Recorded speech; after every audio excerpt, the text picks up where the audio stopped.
आज की मुरली 31 जनवरी 2024। मुरली से चुने हुए कुछ पॉइंट्स जिसे दिन भर मंथन करना है।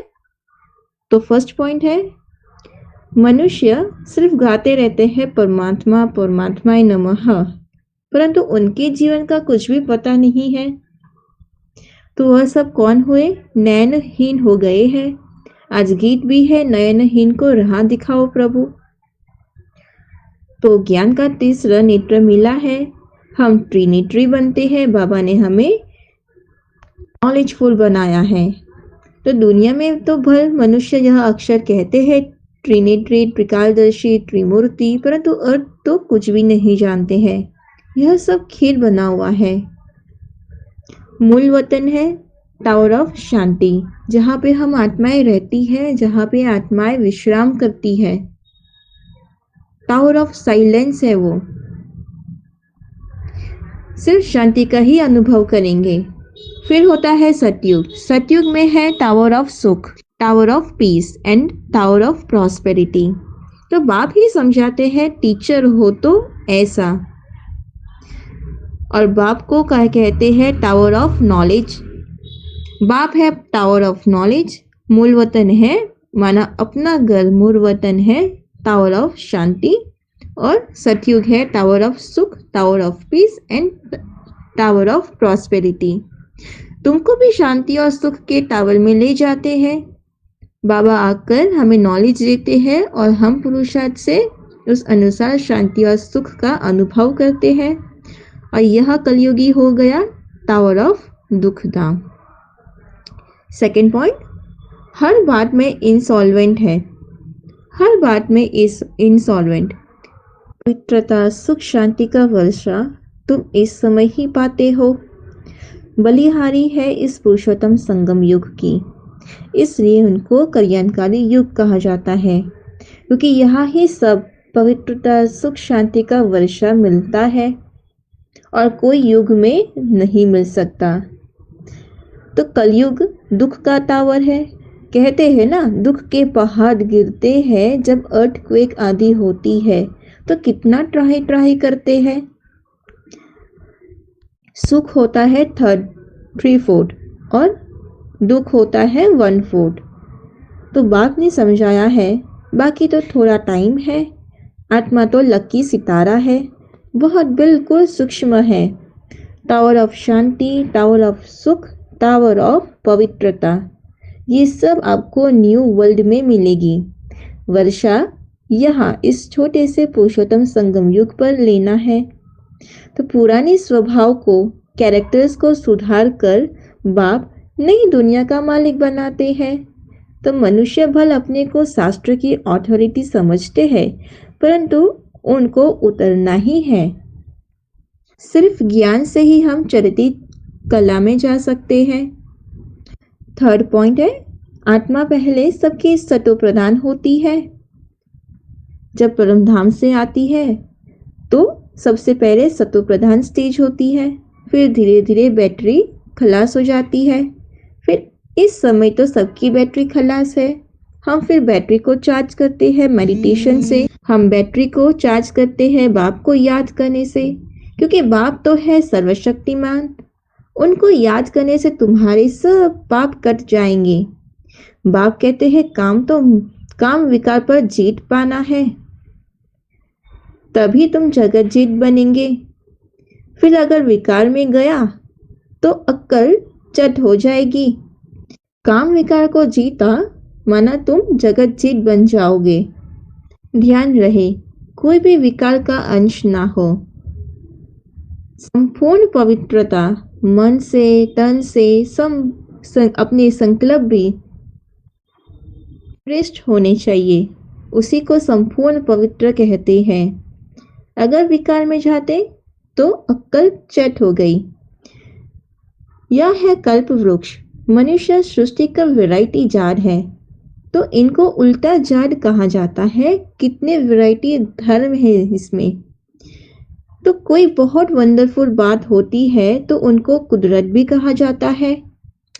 इस अनादि ड्रामा के पार्ट से एक भी छूट नहीं सकता। जब इस ड्रामा में आते हैं तो बीच में से कोई जा नहीं सकता, किसी को भी मोक्ष नहीं मिलता। सारा चक्र को पार करना ही पड़ता है, क्रॉस करना ही पड़ता है। तुमको कितनी स्कॉलरशिप मिलती है, सर्व का सदृति दाता तो एक ही बाप है, लिबरेटर गाइड भी वही है। जब तुम वहां से आते हो तो बाप गाइड नहीं बनता। क्यों? क्योंकि तब तो हम पावन होते हैं। जब सतयुग में आते हैं तो बाबा थोड़ी ना गाइड बनेंगे, हम तो 16 कला संपूर्ण होंगे, संपूर्ण निर्विकारी होंगे। कलयुग में ही हमें गाइड की, सच्चे रास्ते की जरूरत पड़ती है। तो बाप गाइड भी अभी बनता है इस पुरुषोत्तम संगम युग पर। जब तुम घर से आते हो तो घर को ही भूल जाते हो, तो अभी तुम गाइड हो, पंडे हो, सबको रास्ता बताते हो। बाप कहते हैं अशरीरी भव, तुम्हारा नाम पांडव सेना भी है।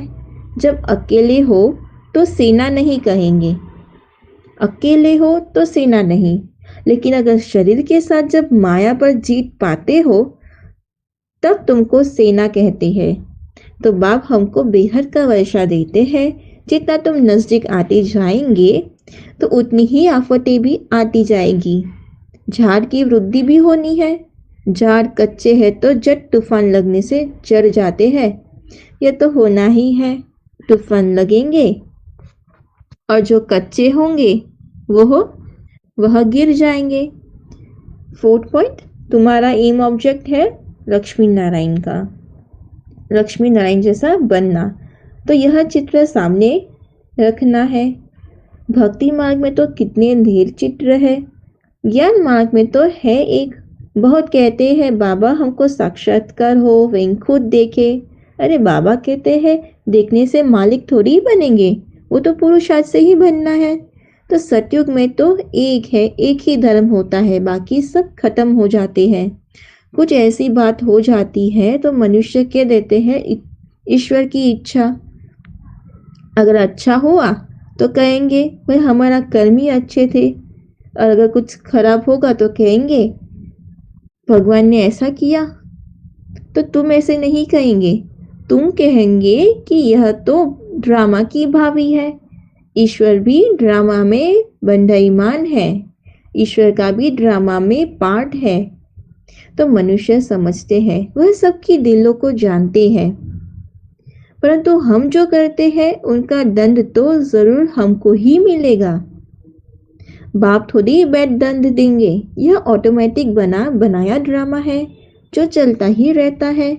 बाप कहते हैं बच्चे तुम्हारी अवस्था ऐसी हो जो पिछाड़ी में कुछ भी याद ना आए, बस अपने को आत्मा समझ, इसको कहा जाता है कर्मातीत अवस्था।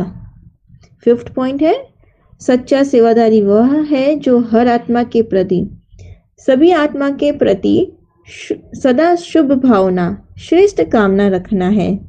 हर रोज बस सबको शुभ भावना, श्रेष्ठ कामना, क्षमा लेना, क्षमा देना, दुआएं देना।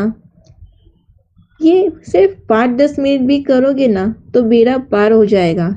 सेवा द्वारा उन्हें प्राप्तियों का सेवा अनुभव करा देना, यही है सच्ची सेवा। ऐसी सेवा में तपस्या समाई हुई है। बाप की दुआएं लेनी है तो स्नेही, सपोर्ट, आज्ञाकारी बच्चे बनो। जितना जितना आप अंतर्मुखी स्वीट साइलेंस स्वरूप में स्थित होंगे, उतना नयनों की भाषा, भावनाओं की, संकल्पों की भाषा को सहज समझ सकेंगे। जितना साइलेंस में जाएंगे उतनी शक्ति बढ़ेगी। तो नयनों की भाषा, भावना की भाषा, संकल्पों की भाषा आप सहज ही समझ जाओगे कि वो सामने वाला क्या सोच रहा है, क्या कहना चाहता है। तो यही भाषा रूहानी योगी जीवन की भाषा है। तो आपकी साइलेंस पावर साइंस से भी ऊंची है। जैसे साइंस प्रत्यक्ष प्रूफ दिखाती है, वैसे साइलेंस पावर का प्रैक्टिकल प्रूफ है आप सबकी डबल लाइट फरिश्ता जीवन। जब इतने सब प्रैक्टिकल प्रूफ दिखाई देंगे तब ना चाहते भी सभी की नजर जाएगी आपके ऊपर और जय जयकार का नारा लगेगा। अच्छा, ओम शांति।